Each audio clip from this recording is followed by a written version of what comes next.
เครื่องบินคันเบลอเลยเนี่ยโบอิ้ง747ตรงลาดกระบังใช่ไหมโอ้โหใหญ่มากเลยเนี่ยน้องดูสิ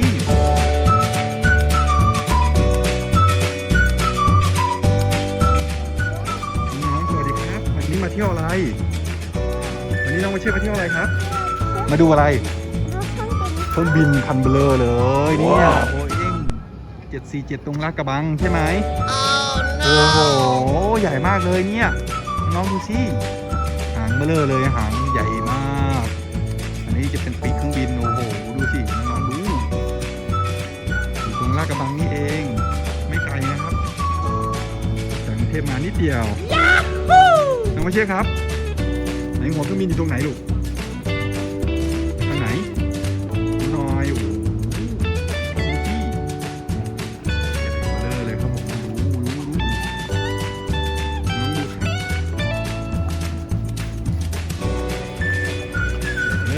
น้องดูล้อมันครับล้อใหญ่มากเลยพระเชษดูล้อมันเบ้อเลยโอ้โหล้อเครื่องบินนะเนี่ยเครื่องบินใหญ่มากเลยน้องดูสินู่นอันนี้เป็นท้องเครื่องบินนะครับโอ้โห747ตรงลาดกระบังครับผมใหญ่มากน้องดูนี่พระเชษกำลังเดินขึ้นครับคนเดินไปไหนครับนี่น้องเรากำลังเดินขึ้นมาแล้วกำลังจะขึ้นไปบนโบอิ้ง747โอ้ไปแล้ว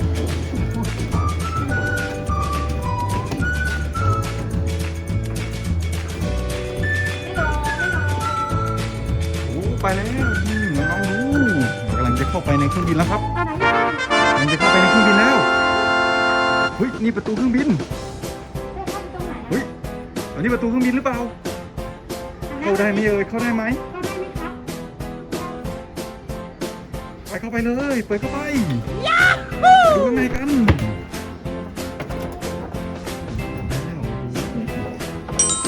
ูข้างในสิน้องๆดูโอ้โหสวยงามมากเลย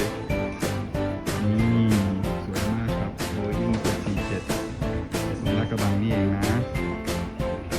มาเที่ยวไม่ไกลนะครับไฮคลาสมากครับผมดูไปที่นั่งห้องหน้าต่างสิว้าวจริงเลยนะเนี่ยโอ้โหเนี่ยเหมือนนั่งเครื่องบินจริงๆเลย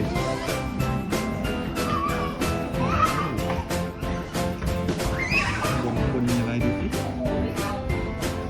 ว้าวโอ้มีจะเป็นห้องนะโอ้มีจะเป็นห้อง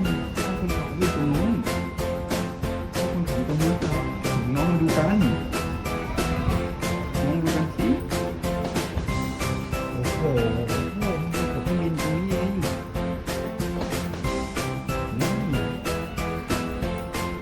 โอ้โหดูโอ้โหนี่ห้องว้าวห้องคนขับเครื่องบินนะว้าวลองดูสิครับใครผ่านเนี่ยเครื่องบินเนี่ยต้องมาลองเทสแล้วมี747มาดูเขาขับเครื่องบินกันนะครับ สนุกไหมลูก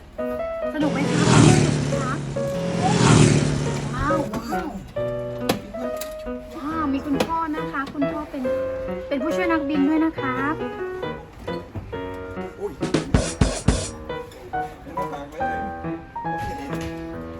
ไหนหนูครับได้ไหมเก่งมากเลยโอ้โหบ๊ายบายหรือยังครับบ๊ายบายหรือยังครับสวยมากเลย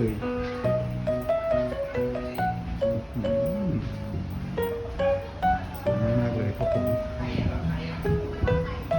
โอ้โหดูไฮคลาสนะครับ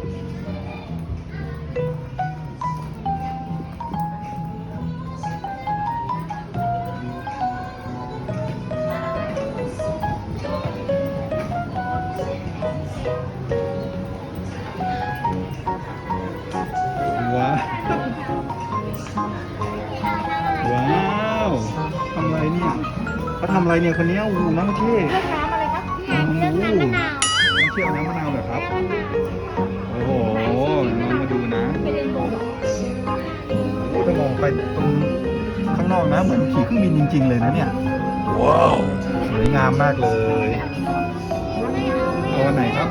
ไม่อยากเอาขนาดอันนั้นสามเลย ไม่เอาพี่ตัวนี้หนูไม่อยากเอาอันนี้อยากเอาเรนโบว์มะนาวอ่ะ อ้าวน้องๆมาดูนี่น้องโอเช่สั่งเค้กมาโอ้โหดูสิน่ากินมากเลยนะ น่ากินสูงมาก น่ากินไหมน้องโอเช่มาดูก่อนไหนเค้กน่ากินไหมครับ เค้กอะไรเนี่ยพรีเซนต์สิ แบงค์ฟลอเรนซ์ เบคเฟรน เดี๋ยวเพิ่งถามน้อง ว้าวน่ากินไหมลูกหิวหรือยัง เดี๋ยวก่อนครับเอามา โอ้โหดูครับน้องๆดูบรรยากาศข้างในโอ้โหคลาสสิกมากไฮโซมากอยู่ไม่ไกลจากกรุงเทพนะครับ Boeing 747ว้าวไม่ไกลเลยมาเที่ยวได้ครับ ชอบไหมครับผมน้องประเชษชอบไหมครับผมครับโอ้โหเนี่ยพาน้องประเชษมาเที่ยวนะครับครับอุ๊ยมีอะไรด้วยข้างหลัง อันนี้จะเป็นส่วนหลังส่วนหางนะลูกนะส่วนหางของเครื่องบินนะครับเนี่ยครับน้องๆดูโอ้โหเขาจัดเป็นที่เล่นดนตรีนะตรงนี้นะว้าวสวยมากครับว้าวเขากินอะไรครับน้องไม่ใช่กินอะไรครับอร่อยไหมครับผมเฮ้ยอะไรเนี่ยขนมอะไรขนมเค้กน้องๆดูครับเนี่ยน่าอร่อยมากเลยนะนี่ของคุณพ่อกับคุณแม่ครับเป็นชาเขียวกับสตรอเบอรี่แล้วก็มีครัวซองนี่น้องๆดูนี่น้องไม่ใช่กินอร่อยเลยนะ ขอบคุณแม่ของคุณลูก ครับมีของคุณลูกด้วยใช่ไหมอันไหนของคุณลูกครับ ในของคุณลูก อันไหนของคุณพ่อครับ ของคุณแม่ล่ะครับ โอเคแล้วน้ำของคุณลูกอันไหนครับ น้ำของคุณลูก น้ำของคุณลูกอันไหนสตออะไรเนี่ยเขาเรียกอะไร มิกเบอร์รี่ มิกซ์เบอร์รี่ว้าวอร่อยไหมครับ นี่น้องๆดูน่ามาเที่ยวมากเลยนะน้องๆดูนะนี่บรรยากาศโอ้โหไฮโซมากๆครับค่าเข้าคนละ120 บาทนะ ส่วนเด็กถ้าความสูงไม่เกิน120จะเข้าฟรีนะครับบรรยากาศถ้าวันธรรมดาคนจะไม่เยอะนะ แต่ถ้าวันเสาร์อาทิตย์เขาบอกว่าคนจะเยอะหน่อยใช่ไหมครับว้าวเฮ้ยตรงนี้ตรงอะไรเนี่ยตรงนี้จะเป็นหางเครื่องบินหรือเปล่าน้องไม่ใช่ดูตรงนี้เขาเรียกอะไรเนี่ยโอ้นี่ปีเครื่องบินอยู่ตรงนี้เองว้าวดูครับเนี่ยนี่เราออกมาเจอปีกเครื่องบินด้วยนะนี่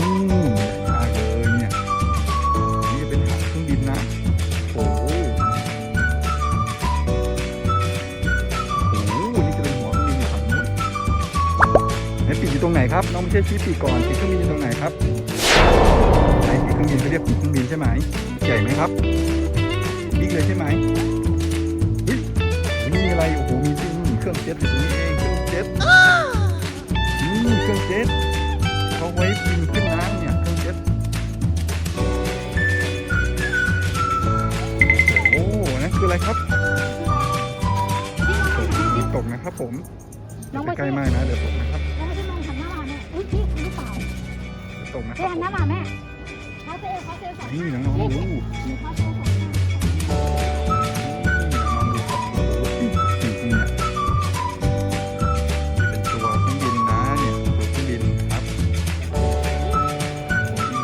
747ลาดกระบัง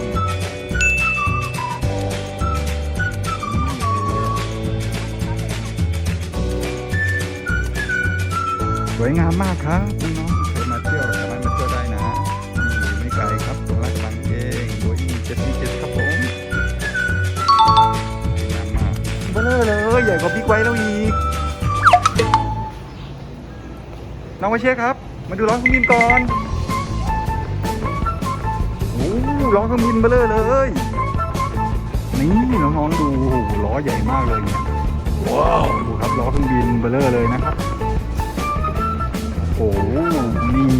น้องๆเคยเห็นไหมครับล้อเครื่องบินของแท้เลยนี่เครื่องบินที่ปลดประจำการแล้วนะล้อใหญ่เบ้อเลยครับโอ้ดูล้อเครื่องบินสิ นี้จะเป็นส่วนหางอีกแล้ว โอเคมาเราจะขึ้นไปที่เครื่องเจ็ตกันขึ้นไปที่เครื่องเจ็ตนะ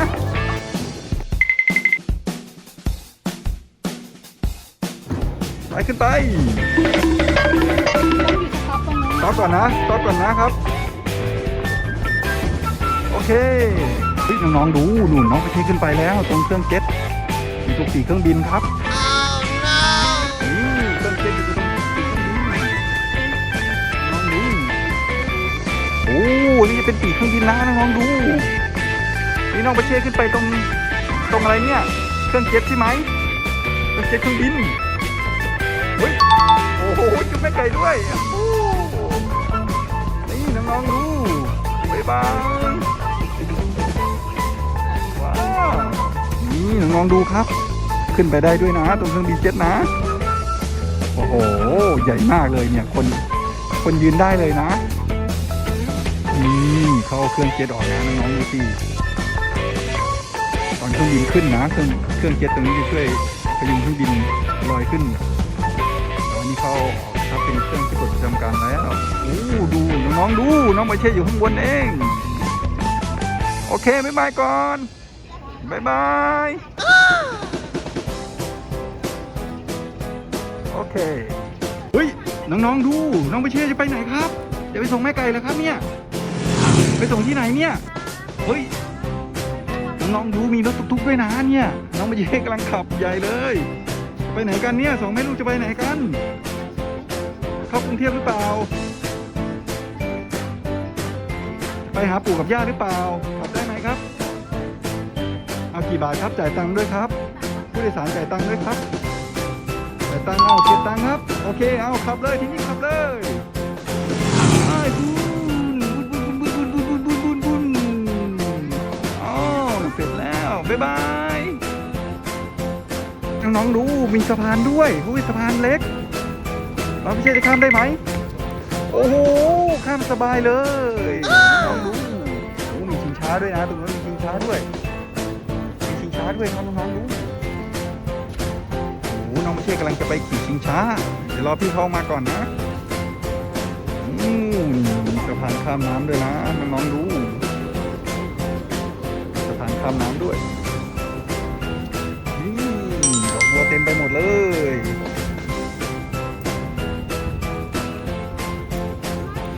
เฮ้ยมีสัตว์ด้วยนี่อะไรเนี่ย ว่า เขาเรียกห่านหรือเปล่าห่านนะเนี่ยเป็นห่านนะครับผม มีท่าทางมีเดือดเล็ก ตัวอะไรเป็ดจริงหรือเปล่าดูดูมีห่านตรงนี้ด้วยนะหลายตัวเลยโอ้โหเลี้ยงห่านไว้ด้วยนะเนี่ย ก็ลงมาก่อนครับต่อคิวนะคะ โอ้ยมีชิงช้าตรงนี้ด้วยครับ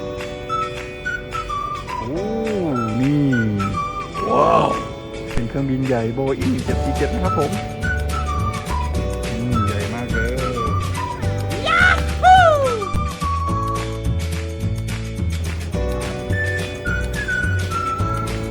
นี่น้องๆดูครับโอ้โหใหญ่มากใหญ่มากๆเลย นี่เป็นชิงช้า เราไม่ใช่ดูหัวเครื่องบินดูโอ้โหดูใหญ่มากเลยเนาะเขาจะบินขึ้นหรือเปล่าเนี่ยบินได้ไหมครับ เพราะว่าอะไร เพราะมันใหญ่ เพราะว่าเป็นเครื่องบินเก่าแล้วใช่ไหมเขาปลดประจำการแล้วดูล้ออยู่ตรงนู้นนะน้องๆอันนี้จะเป็นส่วนหางนะครับอันนี้จะเป็นตัวเครื่องเจ็ตแต่ว่าไม่มีเครื่องแล้วเขาออกแล้วนะครับนี่ใหญ่มากเลยครับน้องดู มีชิงช้าสวรรค์ด้วยตรงนี้โอ้โหน้องดูสิน้องไปเช็คกับแม่ไก่มาขี่ชิงช้าสวรรค์กันโอ้เขาเรียกอะไรเนี่ย โอ้ชิงช้าเฉยๆโอ้น้องๆดูเนี่ยเขาห้อยมาจากปีกเครื่องบินเนี่ยห้อยจากปีกเครื่องบินลงมาเลยเนี่ยขี่ได้ด้วย ขี่ได้ด้วยโอ้โหดูสิว้าวว้าวน้องๆดูว้าวขี่กับแม่ไก่เอาน้องๆดู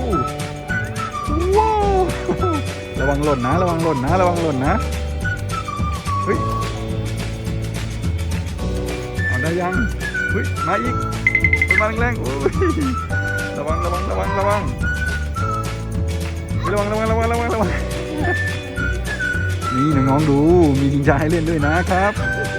แต่ว่าต้องให้ผู้ปกครองนั่งด้วยนะเพราะมันใหญ่มากเลยต้องจับไว้ด้วยครับโอเคสต็อปยังสต็อปยังครับอ้าวแม่ไก่สต็อปโอเคครับเอาใครจะพูดเองแม่ไก่เอาอย่า แม่ ลื ไก่ ม จะพูดเอง อย่าลืมกด subscribe กดแจ้งเตือนนะคะกำลังใจคลิปต่อไปนะ สวัสดีครับ